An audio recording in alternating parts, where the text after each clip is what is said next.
और 1।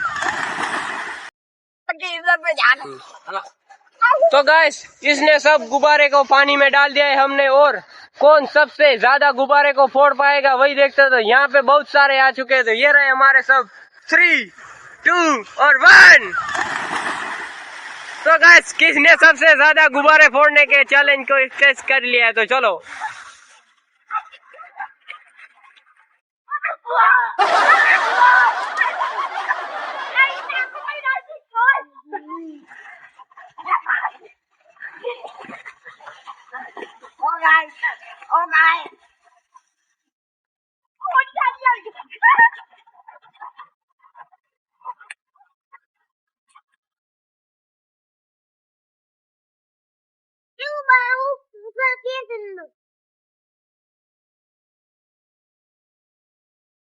तो गैस अनीस ने और अख्तर ने हार मान लिए, क्योंकि उससे गुब्बारे नहीं फूट रहे, और वो दोनों अभी भी गुब्बारे को फोड़ने में लगे चुके हैं।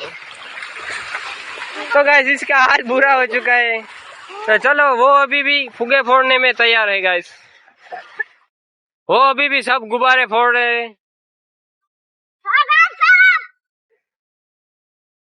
तो अभी भी बहुत गुब्बारे रहे और सब फोड़ने में लग चुके हैं गाइस।